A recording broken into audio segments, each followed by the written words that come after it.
Good morning, everybody.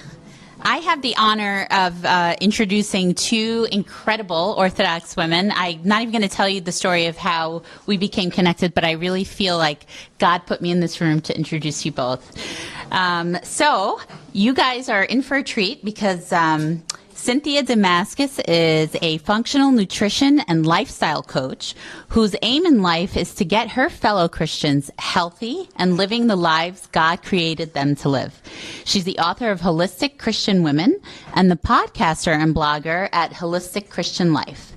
Living in Indiana with her husband, she continues a journey that began 7 years ago to reverse her own health issues, which has her feeling better at 57 than she did in her 40s. I mean, you're going to have to tell me that secret. She has a private practice teaching clients around the world how to change their lifestyles to improve their health, reach their goals, and prevent and turn around their symptoms. Cynthia brings her expertise to us today. And next to her is Molly Sabourin. Sabourin. She is the author and podcaster for Ancient Faith Ministries, as well as a wife of 20 plus years to her husband, Troy, mother of 3 teenagers and 1 young adult. About a year ago, Molly found herself feeling overwhelmed and listless after a particularly challenging season of her life and stumbled onto a documentary called Minimalism.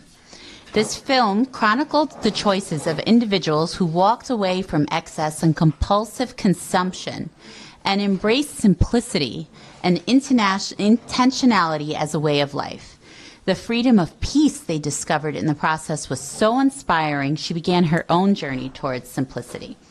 Decluttering her home led to the decluttering of all the areas of her life, therefore reducing stress and increasing peace and joy and productivity. Molly is passionate about pursuing and helping others pursue a more simple and calm existence. So we are delighted to have them both here today. Welcome. Thank you, Sylvia. And then what Molly and I didn't put in that bio is that when we came together, first she was working with me on Holistic Christian Life, and then together we created Filled with Less, which is our ministry. And that's where we have our podcast on ancient faith called the Filled with Less Show. And we're coming out with new publications and all kinds of stuff. We have courses and a membership, and we really have a lovely ministry just helping people live more intentional lives and living with a peaceful mind, a healthy body, and a productive life. So that's what we do.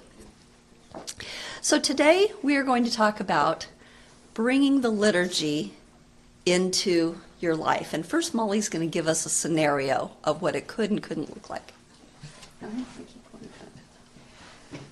So I'm just going to give you like a typical Sunday morning, see if this is familiar to you at all.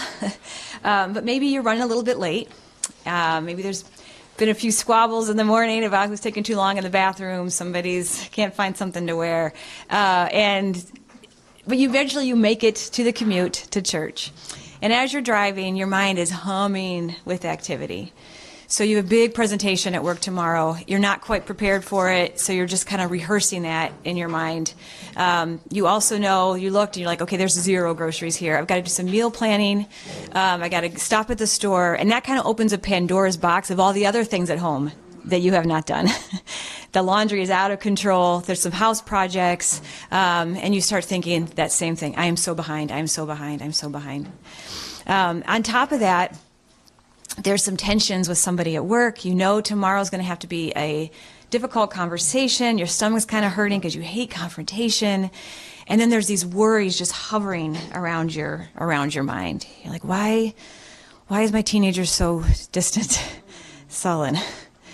What is this thing on my arm? I didn't see this mole yesterday. Like, is it new? Is it melanoma? Is this something I should be concerned about? You heard an update on the war, and you're like, what's that going to lead to? What's happening with that? So this is kind of going around in your brain, and you finally pull up into the church parking lot. You open the door just as liturgy's starting, and you hear, "Blessed is the kingdom of the Father, the Son, and the Holy Spirit." So liturgy has begun. And physically, you are there. You are present. Your body is there. You showed up. And now you have some choices to make. Your choices are either to engage with the spiritual struggle of actually participating in the liturgy, or to allow all of those thoughts that are just roaming around in your mind just to keep going, to distract you. I know I'm faced with that choice every single Sunday, and truth be told, I don't always win it. There have been plenty of times that I have phoned it in. I've checked liturgy off my to-do list. Okay, church done. Get on to the next thing. And I just enter that Monday with the same stress, the same anxiety, just this treadmill. Other times, however, I am more intentional about showing up to liturgy aware of its significance and really hungry to pray with my whole being, using all my senses as much as I possibly can. Where I'm ready to offer thanksgiving, I'm ready to hear and contemplate hymns, and to really lay aside those earthly cares. And on those Sundays, I do experience the beautiful fruits of that labor, not just for the 2 hours I'm there, but it continues with me throughout the week. What we want to talk about today is that we do have an incredible opportunity every single week to immerse ourselves in these very nourishing and sacred rhythms that we find in the liturgy. And not only to immerse ourselves in them there, but to continue to carry those liturgical rhythms into our homes and our offices and our schools and our communities. But really it's up to us to be intentional about, first of all, recognizing the significance, to feast on these beautiful gifts, so that we can in turn begin to embody those gifts and to share them with our family members and our neighbors. So Cynthia's going to talk to us just real quick about what are these rhythms that we want to bring home with us. So I'm really going to sing to the choir here for a little bit, because we know what our liturgy is about. It's about beauty. It's oftentimes the most beautiful part of our life, the most beautiful part of our day, from the order of everything, right? A lot of our homes, I can speak from experience, a lot of our homes may not be the cleanest, may be a little chaotic, may be a little cluttered, but we come to our churches and they are in order, because our God is a God of peace, not chaos, right? Icons, beautiful candles, the flowers, the music, the poetry, the hymnography, beautiful conversations, and how we talk to each other at church is a little bit different, right, than maybe what we hear at home, the way some people talk to each other at home, right? We don't talk to each other like that at church. Beauty always leads us back to Christ. Beauty is never there for the sake of just being beauty. Beauty always brings us back to Christ and turns us towards the Creator. Stillness. For so many people, coming to liturgy or coming to a church service is the only time when they actually stand still and be still, right?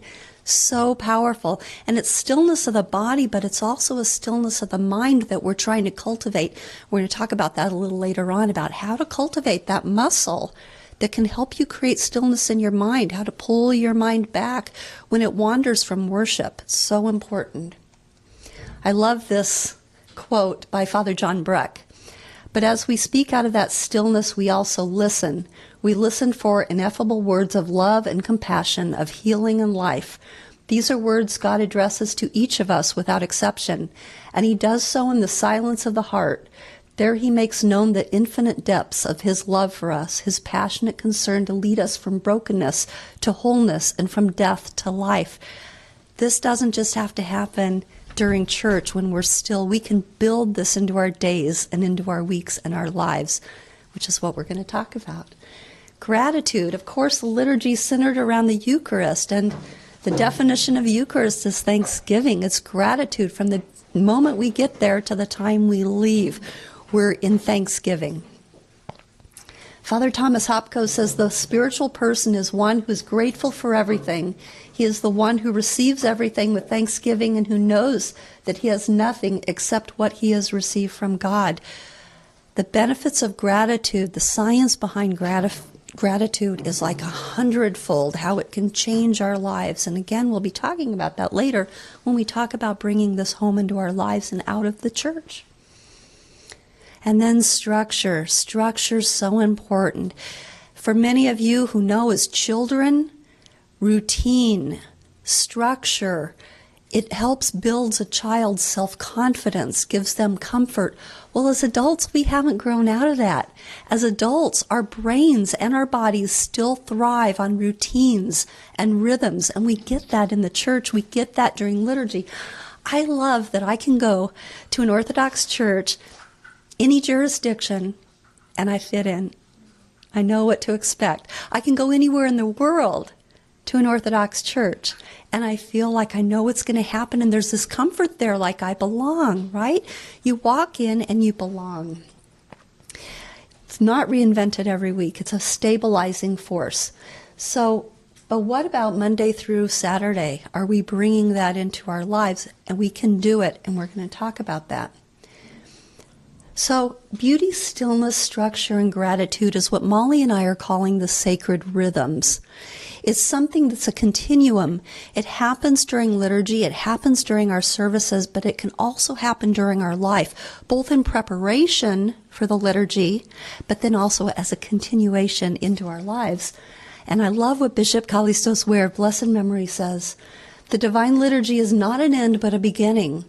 Those words, let us go forth in peace, are not a comforting epilogue. They're a call to serve and bear witness. In effect, those words, let us go forth in peace, mean the liturgy is over, and the liturgy after the liturgy is about to begin. And Father Alexander Schmemann took this another step forward. It is a movement of Mount Tabor into the world, every day, every hour. And I apologize, I should say blessed memory too, because we recently lost him.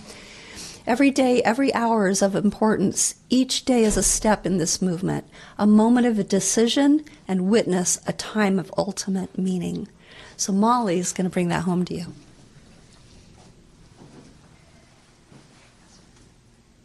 So we have a temptation, at least I do, as an Orthodox Christian, to kind of compartmentalize our faith. So Sunday is my church day, and then there's my work week, and so there's this disconnect in between. And we don't always associate how we worship with how we live out the nitty-gritty details. I mean, I'm talking about how we manage our homes, how we work, how we take care of our minds, bodies, and souls. Recently, we had my own parish priest on, Father Anthony Saunders, on our Filled with Less podcast, because I wanted to explore this. I feel like, I've been Orthodox 25 years, and I still sometimes feel like I wasn't getting everything out of the liturgy that I was supposed to. I wasn't prepared for it, or I wasn't recognizing the significance as I should. So I wanted him to talk to us about the significance of divine liturgy for my everyday life. And he said to reach that significance, ideally, we are preparing for liturgy, not just that. I mean, how many of us just kind of like, I know I do, busy, busy, busy, walk in the door, you're there. And he's talking about the preparation begins all week long. Like, you have the fasting, you have the stillness, you're preparing your mind to receive what you're going to receive in liturgy. And in turn then, while we are at liturgy, we are actually practicing living our days, so that instead of running parallel to each other, these two parts of our existence, they're actually completely intertwined. So that liturgy is actually an extension of our weekly lives, and our lives are always an extension of the liturgy, and one is always feeding the other. It's a continuous loop. And the benefit of this is twofold, really. Not only do we learn from liturgy how to structure our lives in ways that are very healthy and stabilizing, but then our own health and stability, these become a profound gift then to our communities and to our family members. And this was something I think the last 2 years, especially with COVID, that I started to see from liturgy. Not only was it a beautiful, ancient form of worship, I mean, these had real tangible tools for well-being in a time when everything else felt like it was out of control. So let's talk about these rhythms, but for our own, bringing them home, so we don't leave them at church. So let's talk about beauty first. So recently, we did an akathist of Thanksgiving at our church. It was a Tuesday night. It was my favorite service. And I'd actually begged my priest, I was like, can we do some of these like once a month? And so he said, okay. So we did one on a Tuesday. It was rainy and cold. It was dark, and I just wanted to go to bed, but I was the one that asked, so I was like, that's rude. So I was like, I'm going to go. So I get dressed and go, and I'm like ducking in because it's raining, and I open the door, and it's like quiet, and hardly anybody's there. It's warm. All you have this like flickering in front of the icons. There's incense moving around, and I was so struck. Like you could see literally the storm like raging outside, and here was this refuge from the storm, and I was so struck by it. And it made me think about what kind of refuge am I creating in my home? If my home, St. John Chrysostom described our homes as little churches. And here we have this beautiful example of a haven from the storm outside. And it made me think about my house. Am I continuing that feeling into my home? So what does that look like? What does it mean to have a beautiful home as we understand beauty in the church? So the beauty that I'm referring to is not necessarily like a Pottery Barn catalog, although I love to look at those. But that's not what I mean here today. So beauty, it's beauty not for its own sake, as Cynthia talked about. This is a beauty that is actually very challenging. It's a challenging beauty. Aidan Hart, who's an iconographer, he wrote an article in the Orthodox Art Journal on the nature of divine beauty. And he said, so divine beauty reveals something much greater than ourselves. It is sublime rather than comfortable. It possesses a shock element, disturbing and awakening us. It unites seeming opposites. It is attractive and terrifying. It is homely and adventurous. It invites and sends. It is measured and immeasurable. It is pleasurable and demanding. So for myself, when I think about what that means in my home, what kind of beauty does all that? A lot of iconography and incense in my home. I have icons everywhere. My icon table is a prominent area of my home, and I try to take care of it. I try to spend time there often, multiple times a day. I try to fill my home with books that are spiritually edifying, or good literature, things that draw me to be better, not to get complacent, not to get spiritually lazy. If you come to my home, you'll see I have poems on my refrigerator. I have a chalkboard next to my desk that I write things that make me think, just to keep me from being, again, lured into despondency, to challenge me to love better, to strive better. It means plenty of white space and order. Cynthia talked about the order of an Orthodox church, and that was a journey I went on earlier. When I am cluttered, when there's a lot of stuff, that affects me. It clutters my mind. It adds so much stress to me. And so to take the things out, to simplify, I see white space, I see order, I see calm. I think of hospitality. And most importantly, a beautiful home is a home that is filled with prayer. And you feel that in a home. So Cynthia's going to talk to us today about you all to help you. We want you to go home. Like, we loved Dr. Lowe's talk. It was so inspiring. And we wanted to give you space to actually reflect on that so that you have a plan to take home with you for ways to live the liturgy into your weekly life. So she's going to lead you through some talks on beauty, some questions. So this is just really quick. This is the workshop part of the workshop. We're going to pause every once in a while, like we are now, and we're going to take a look at the questions. And I just want you to jot down the first thing that comes to your mind about beauty. Is my home a refuge? And that is for myself and my family, but also for visitors who come in. Do they feel like they're coming into the calm from the storm? Does it mirror beauty and order? What do I hear in my home? And what would I like to change, add, or remove? So we're just going to take a couple minutes here.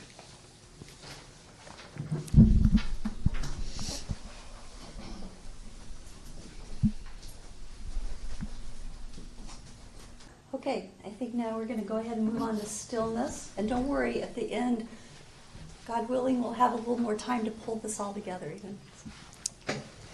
So the next rhythm we want to bring home is stillness. And again, Dr. Roxanne talked about, we all know the importance of stillness.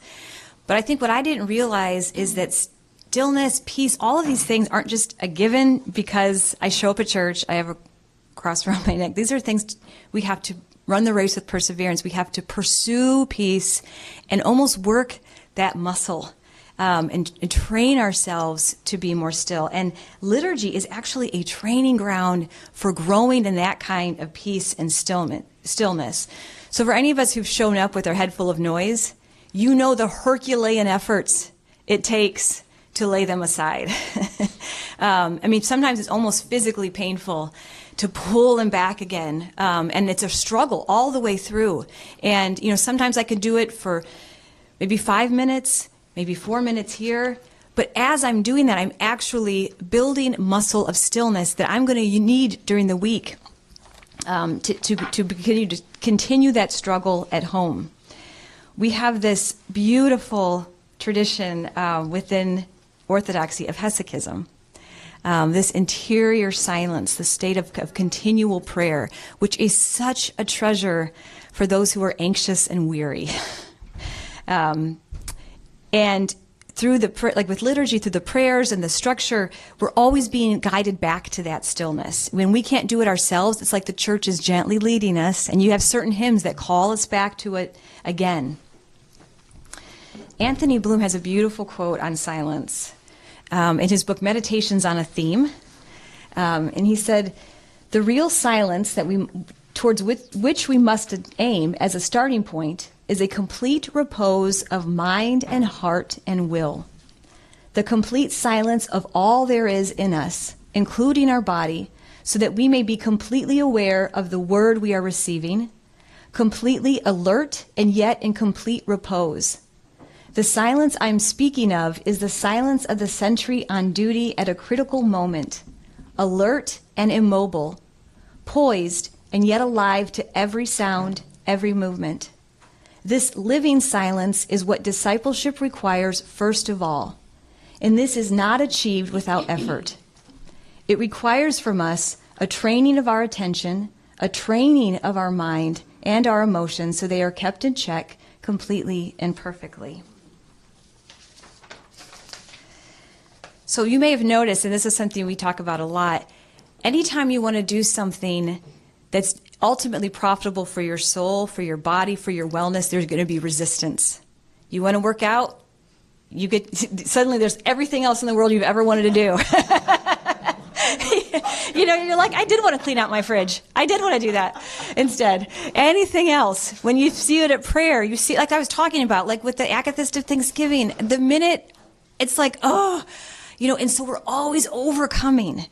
And I think because we see how powerful stillness is and that kind of alertness, and so if there's going to be a temptation or kind of any kind of darkness is going to want to get in the way of that, it's going to be through distraction. Keep us overwhelmed, keep us fruitless, anything but here. And when we are aware that a spiritual battle is taking place for that, and we can set our attention during the day, we can be on guard for that. I think half the battle is just being even aware that a battle's happening. And so I love this description of being alert and alive. So that means when you're alert, you're very aware of your internal life. There's an awareness. And so what we talk about a lot in our ministry is building a bubble of calm around your soul. And when you set your intention to build this bubble of calm, you're very much aware of what is piercing that bubble and what is feeding it.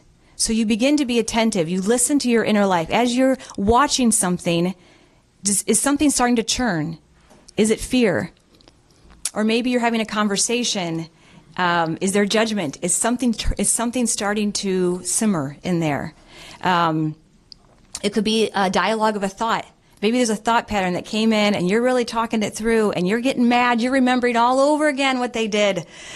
And now you're feeling that inner turmoil. And with this kind of stillness, you're able to, at the very beginning, cut it off. So the minute you start to feel it, go to your gratitude, go to the Jesus prayer, change directions, turn it off, walk away. So you're always putting up boundaries, and you're being very careful about what is piercing your bubble of calm, and then you're also feeding it. So pay attention to what makes it feel good. I know, like for me, like it's liturgy, of course, but then it's after the liturgy. I realize it's the community of people that's really stabilizing for me, to feel needed and part of something. Like I said, I love literature. That always feeds that bubble of calm, quiet, music. So I want more of that, and boundaries up to the other things. I like to think of my soul, I'm a very visual person, as a living room. So a place that I can descend to, much like our parish during the storm. I can even go inward to my soul and also find this as a refuge. But in order to do that, first I need to clean out that space, declutter it. I need to clean it, and I need to decorate it with beauty. So just like I would do for my home, I'm going to do within my soul and make it also a place of stillness that I can abide in and find calm and access that no matter what's going on around me. So Cynthia is going to lead you in some reflection questions to think about ways that you may be able to incorporate that kind of stillness into your week. So can I just say, it's driving me crazy that we're walking in front of... Oh, sorry. No. I used to teach presentation skills in the corporate world a long time ago, and it's like, never walk in front of your display. Breaking my own rules here. So, stillness. Are you intentionally putting it into your life? Whether it's morning, like Dr. Roxanne was talking about earlier, whether it's evening before you go to bed, during the day when you get a moment, maybe you have a child that goes down for a nap. There are all kinds of times when we can intentionally put stillness into our day, which is more important than putting a load of laundry in the washing machine. You know, more important than so many things, because it's self-care. And self-care makes us better people to do the things for the loved ones in our lives and the jobs in our lives and the people that we serve in our lives. It makes us the best we can be for those people. So stillness is definitely one of those difficult things that has to be very intentionally inserted. Now, there are a couple things about stillness that I love. That Molly and I teach a course called 6 Weeks to Sanity, and it's opening up again next May, in case you want to put your calendars down. Two things we teach. Number one, we teach prayerful silence. And this is a way of, it kind of goes along the same science as meditation, but it's with God at its center. And it usually follows prayer and scripture reading. So that although you're calming your mind, you're listening to your breath, you're listening to the birds outside or whatever, and you're trying to, if a weird thought comes to your mind, like, oh, I've got to make that orthodontist appointment, you put it out of your mind. I'm going to think about that in 5 minutes or 10 minutes or whatever it is. That exercise in its own builds a muscle. Your attention is a muscle. So if you're doing this on a morning basis, like every day, and you're learning to put aside thoughts, I found that has helped me immensely during liturgy. When those thoughts come to your mind, am I the only one that's like, oh, I've got to do this and that? And it's like, no, I should be worshiping. I have to stop thinking about that, right? So it's very, very helpful to have that intentional time of stillness and prayerful silence. And then also something that we also teach in our course is my 3-2-1 principle. So this is in the middle of the day when things are really hectic and you just feel overwhelmed or you feel like you need to take a moment. This takes like 2 minutes. First, I do 3 belly breaths where your belly goes out, so your shoulders aren't going up, your chest isn't going out, it's your belly that goes out. You hold it for a few seconds and then you let it whoosh out of your mouth. Do that 3 times and it's going to lower the cortisol in your body. It's going to actually engage your parasympathetic nervous system so that you can relax, and it brings oxygen to your brain so you can think clearly. Then I say 2 Jesus prayers slowly, maybe with my prayer rope, and then 1 minute of silence. 3, 2, 1. It only takes a couple minutes, and we found that a lot of our students in our course are like, oh my gosh, I use it all the time. It's so helpful. So hopefully that's a tool for you too. So for just a moment, how do you practice daily stillness? Are you doing it intentionally? When are you doing it? And if not, is there any time that maybe I jiggled a little thought of when it can be added in? So we're just going to take a minute for that.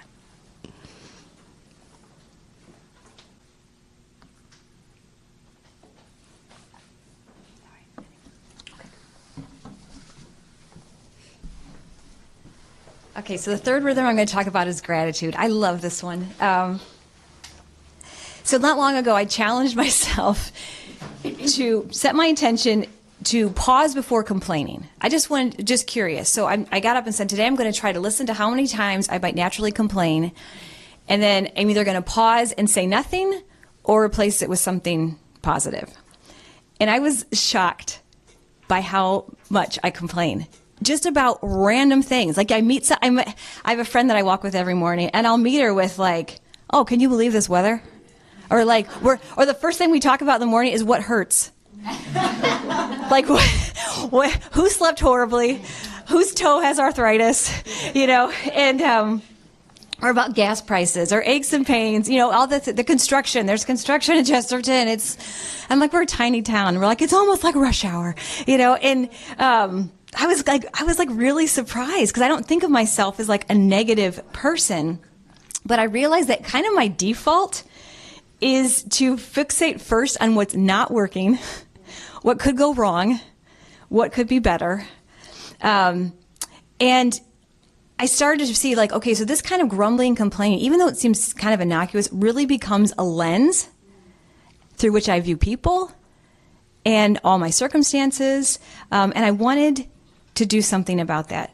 I wanted to have a resurrectional lens through which I see people in my life, which is a very different type of lens.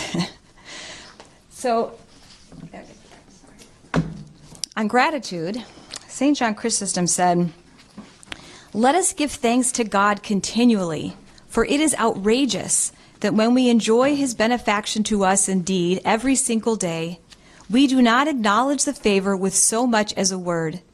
And this, when the acknowledgement confers great benefit on us.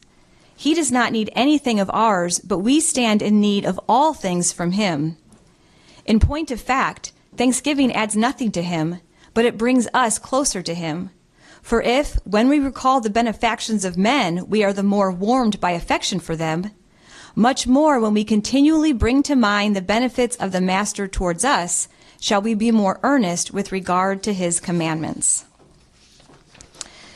One of my favorite parts of the liturgy is during the anaphora, and we sing that beautiful hymn, "We praise thee, we bless thee, we give thanks to thee, O our God." Because when I show up and I am wrestling, with anxiousness or resentment, it is a hymn that corrects my thoughts. It gives me the words that I don't feel to help me feel them. And it guides me back gently to that mindset, that resurrectional perspective, and to remind me of God's goodness and faithfulness and mercy, thereby warming my heart and giving me hope and courage. Gratitude, to me, is one of the most powerful tools there is for getting unstuck from a negative mindset. And to intentionally build a habit of gratitude throughout the week really can give us joy, strengthen our faith, and soothe that inner turmoil. So I want to tell you about 3 different ways I have tried to bring gratitude into my week. So the first one is through journaling. I use a Michael Hyatt's, Deacon Michael Hyatt. He has a full focus journal, which I love because it's guided. And so every day it asks me, what are you grateful for? So that's a good way to start. A lot of people do gratitude journaling. But the other way I use gratitude is as a life, like a life rope, when I'm in the midst of a really hard trial and I'm starting to spiral. I'm going under. And to me, gratitude at that point is like a rope that I can start climbing when I really feel like I'm losing it. So, for example, I recently just got back from England. We went to visit my daughter who's studying in Liverpool. So I was with my teenage daughter and my husband, and we were anxious to get home. The airport was crazy. We were in Dublin, flew into Dublin, and it was like a holiday. It was half term, and it was nuts. And I get anxious in airports, and so we went through all the security, and we were ready to be home. We did the bus, we did the first leg, and we're ready to be home. And so we're cutting it close, but we're like, okay, we're almost there. We get up to do our boarding pass, to give our boarding pass, and they won't load on my husband's phone. The Wi-Fi won't come up, and there's a line, and nobody cares. Guess what? Nobody cares if it don't come up on your phone. Nobody's interested in that being a problem. So they're like, go downstairs and print one out. And he's gone 15 minutes, 20 minutes. I look over my teenage, there's just a tear, and we know. And I text him and I said, when do we board again? And he just wrote, not today. No flights today. We go to the side. My daughter just is like sobbing. And, oh my gosh. So like, I feel it. Like we're just tired. First of all, then where do we stay? We're so far from home. We end up having to get an exorbitant amount of money for a hotel right there.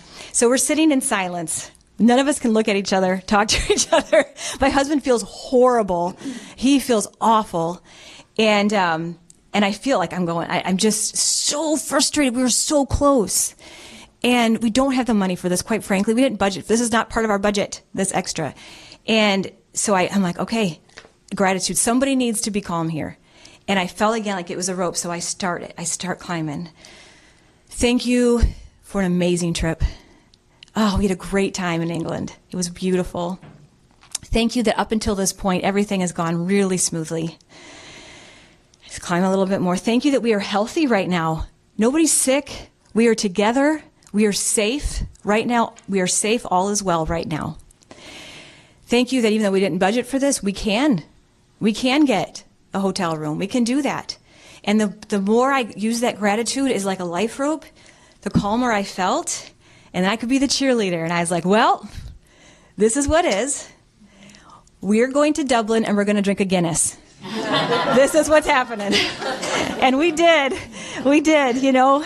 And there's times when I've been scared even for my loved ones. I've been so scared. And I turn to gratitude. I thank you, God, that you love this person way more than I do. I thank you that I thank you for all the past ways you have been there and been there and been there. And the more I turn to gratitude, it pulls me out of that mire and into a place of calm. The third way I've been trying to use more gratitude is inspired by the 10 lepers story, where you have, he heals the 10 lepers and only one comes back to say thank you.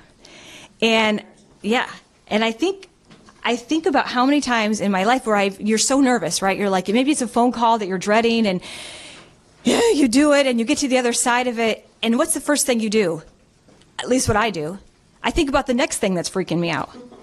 And I never pause to acknowledge that either I made it through that thing or it didn't happen. And so I started to try to say, I'm going to go back to my icon corner. Each time, even a tiny little thing comes through, Lord have mercy, thank you. Thank you. So I have a warm connection with one of my family members that just felt good. Oh, thank you for that. It's something I'm nervous about, whatever, it's just big or small, whatever it is. And I found that the more times I come back and say thank you, the more I'm reminded, oh man, God is super present in this. This isn't random. This isn't out of control. God is here with this. And so the more I give thanks, again, that resurrectional lens comes on and I see the situation completely differently. So gratitude is not just something like a sign at Hobby Lobby, give thanks, like it's really, really powerful. So I want to talk to you. Cynthia's going to help us look at ways for you to reflect on being maybe a little more gratitude in your life.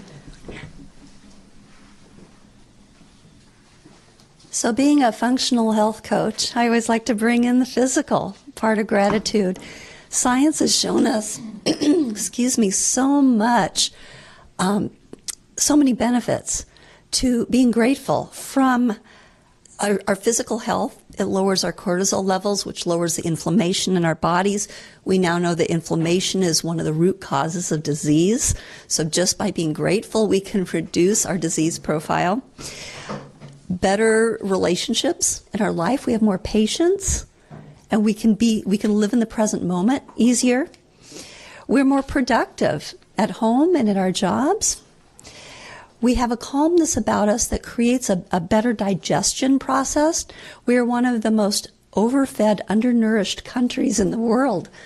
as a population, if we could just slow down, be grateful for that food, make sure that we do the sign of the cross at least before we eat, and just be mindful, we'll be able to absorb those nutrients and be healthier people right off the bat. And that's better for our not only physical health, but also our mental health. So let's talk about gratitude in your life. We're going to have you make some notes. Do you have a gratitude mindset? Do you praise Him, bless Him, and give thanks to Him daily? And how can you incorporate gratitude intentionally into your day? Maybe you don't do gratitude journaling. Maybe it's something you want to try. All the different ideas that Molly gave you, maybe that rope analogy. Maybe that's something where you can put a picture on your refrigerator of a rope and it's going to remind you about that gratitude. So just a couple minutes here.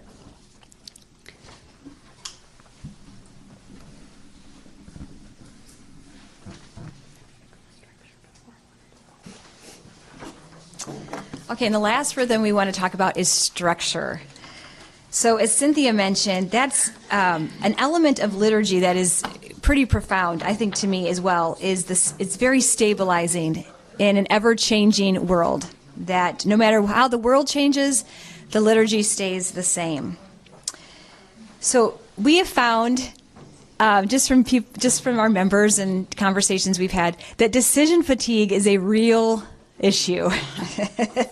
And this is something that, as our choices have really increased exponentially, allowing us to, so like, for example, Christmas is coming up, right? When you think about Christmas shopping for someone you love and you think, well, I could get them anything in the world from any place. There's no limits to where I can shop from. I mean, it makes my mind, it's too much, too many decisions. I can research any doctor, any recipe, any diet, any vacation spot, or try to watch a movie. You know, like you can spend the whole time just trying to pick out what you want to see. Like, there's so many decisions. And then when COVID hit, we were making increased decisions, but from a place of uncertainty and emotional exhaustion. So those kind of questions like, should I work from home? Should I go in? Should my kids be remote learning, or should they go in? Do I go to that party? Or what's the quarantine now? Is it 5 days? Is it 10 days? And research has shown that took a real toll on us and our ability to make decisions, making even small choices like what to have for dinner. Or have you ever been faced with a couple free hours like on a Saturday and you're going like, should I clean? Should I work out? Should I go hiking? Everything starts to feel completely overwhelming.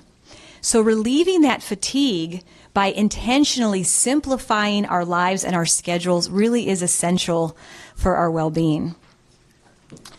So in Renewing You, the Lowe's book, they talk about self-care, and they say when we learn how to tend to ourselves, we protect the very things that restore us most, and we develop a foundation for our flesh that better protects our soul's renewal. Tending to our own needs only makes us more equipped to be vessels of light and to support those around us. So that structure, adding that kind of structure and stability to our life is the very definition of that. It's creating that foundation for our flesh to protect our soul's renewal. One of the greatest gifts of our Orthodox faith is her tradition. So when we get there, we don't have to figure it out. You know, we don't have to become overwhelmed by all the very fluctuating, there's personal interpretations of what worship means or how it looks like. We can just show up and do it. We don't have to make a decision about it. We can show up and get busy doing this work we're talking about, trying to love God better so we can love others better, grow in love, grow in stillness, grow in peace. And in the same way, taking the guesswork out of our schedules gives us that same kind of relief. So if we can open up our planners and then we can see the next right thing already established, done ahead of time. So like, so first here's my morning routine. Then I can see that I'm going to have class. Then, okay, here's my little 20-minute walk time. I just have one load of laundry to do today. That was on my list, not the whole thing. I had one load of laundry. I know I have a wind down routine. I have this. When we can see it listed there, we're not having to decide in the moment. Then all of our efforts can be spent on being obedient to the opportunities we are given all throughout the day to grow in love, faith, and patience. So Cynthia's, this is where Cynthia, I've learned so much from her about time management and just learning. This was something I really struggled with, and learning the value of a little bit of structure to our days so we're not having to decide over and over again and feel the stress of that. Okay, so the difference between a calendar and a planner. Do y'all know the difference? Okay. One is reactive. That's where you've got the calendar on the wall. Oh, I've got a dentist appointment here. I've got a meeting there. I've got book club there. And you look at this calendar, and it's things that have come from the outside that people have put on you. They may or may not align with your goals, your priorities, your values. They may be someone else's agenda, not your own. It could be anything out there.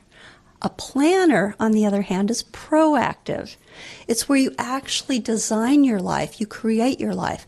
Let's say you're on the phone with the orthodontist for one of your children. And they say, we have an appointment available at 8 a.m. on Tuesday morning. How many of you would be like, okay, 8 a.m. Tuesday morning, got it?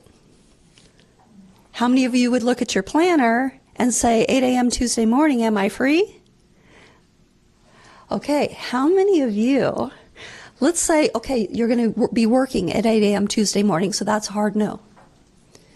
How many of you may have allotted for that's your Bible study time at 8 a.m. and then going for your walk for self-care? How many of you would be like, oh yeah, I can do 8 a.m.?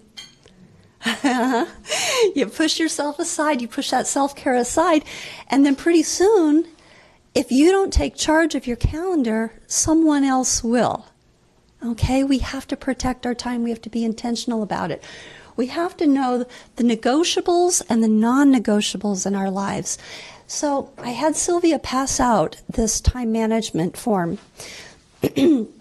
And for some of you, you may be of the mindset where you can kind of use it now and just start jotting on it now. Some of you may be in a mindset where it's like, I'm going to take this home and make some copies, and I might do what's really happening in my life right now, and then maybe keep one for an ideal week. This is actually taught to me by Deacon Michael Hyatt. He teaches this ideal week planning.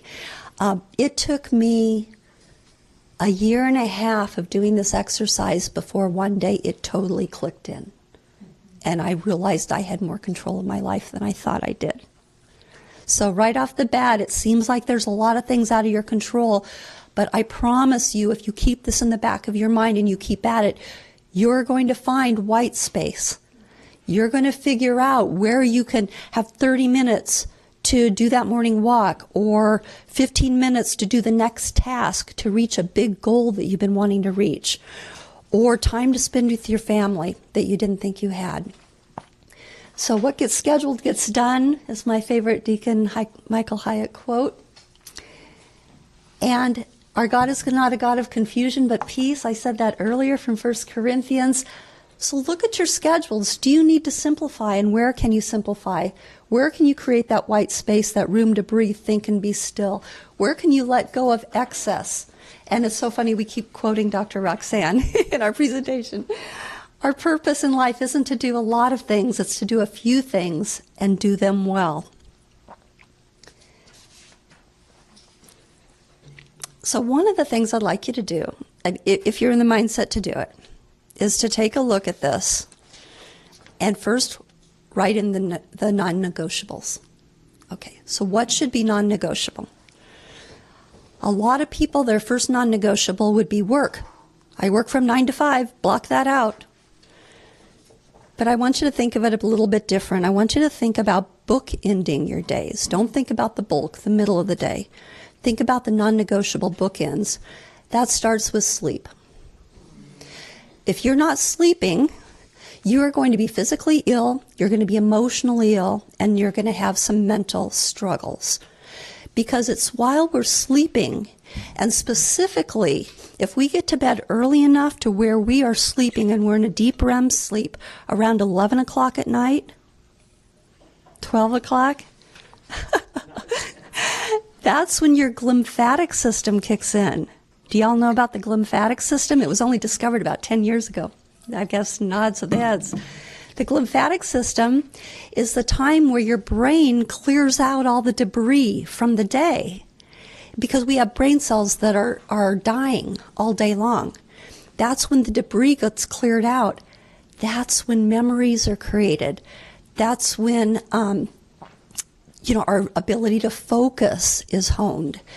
That's when our quality of life really comes in. They found out that in dementia patients and Alzheimer's patients, their glymphatic systems actually stopped working even when they slept.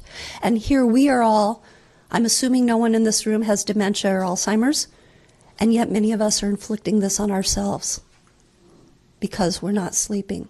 So the first thing I would do is mark at the top when you're sleeping, so you know when you're getting up, and at the bottom, when you're going to bed. Okay? Non-negotiable. Remember I said the body loves routine. We thrive on routine and rhythms. Perfect world, same time to bed every night, same time up every morning. Perfect world. Okay?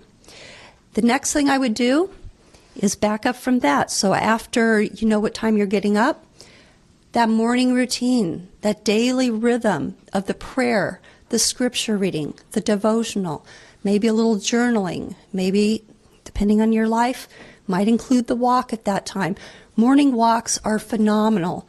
Morning walks, morning rather than any other time of the day, is when we can set our circadian rhythm and where we can go outside, and even on a day like this, cloudy day, just the light from the rays hits the only part of our brain that is not inside our skull. It's right behind our eyes. And it creates hormones and serotonin that make our entire day better. Helps us make better decisions throughout the day. And you know what happens to that serotonin after you've walked 30 minutes in the morning, let's say? Turns to melatonin at night and helps you sleep better. So if you can, that walk in the morning, and I realize a lot of people's lifestyles won't allow this, but if you can, this is awesome. Okay? So that's the next thing I would put in, is some kind of non-negotiable after you wake up. Here's my morning self-care routine. And then at night, before you go to bed, here's my wind-down routine. You know, it may be something simple like I don't want to tell you when I go to bed, but maybe I should. So I go to bed at 8:30 because I want to be asleep by 9, because I know I need 9 hours of sleep. So I back it up from there. Okay, I know how much sleep I need. I know what time I have to get up, so I back it up from there, so I know when I have to go to bed. I start half an hour early at 8:30 because that's when I get ready for bed, brush my teeth, put hand lotion on, put lip balm on, get my book, and say my prayers and everything, and I want lights out at 9. So, it's really working with yourself, knowing what you need. So that's the next thing I would do, is a wind-down routine. And then in the middle, then put your work day. Put your meals. Eating is so important, and how many people forget to eat because their day gets away from them, right? Taking control, being intentional is so, so important. So that's what I'd like you to think about. You can either do it now, or you can jot down on the worksheet what healthy rhythms and routines are in my life already. How can I book into my day and provide a scaffolding to support a liturgical life? And I love that word scaffolding, because you know what?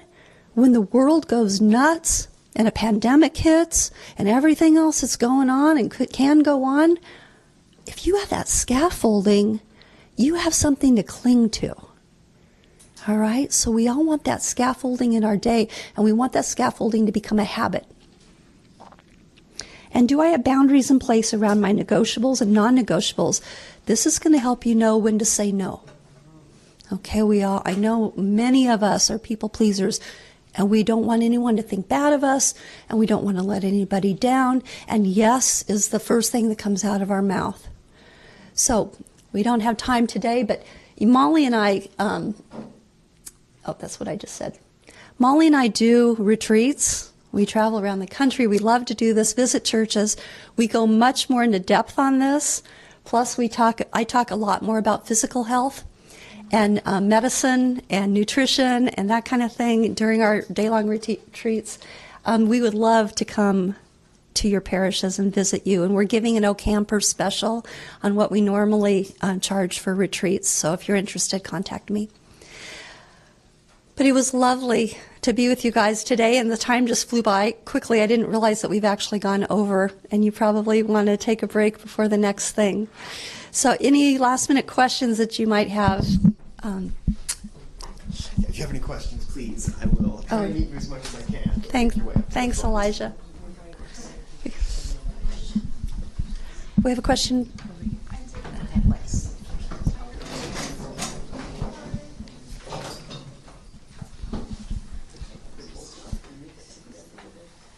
I feel like sometimes when you have a family with small ones, the intentionality of the structure and the piece, it feels like so much more hard work because you're constantly faced with, you can't just be like, oh, the baby needs to be fed now, or oh, there was an accident over here. Even though I said I was going to do this now I must do this. So there's that necessary reactivity that's just built into having a busy family with small children.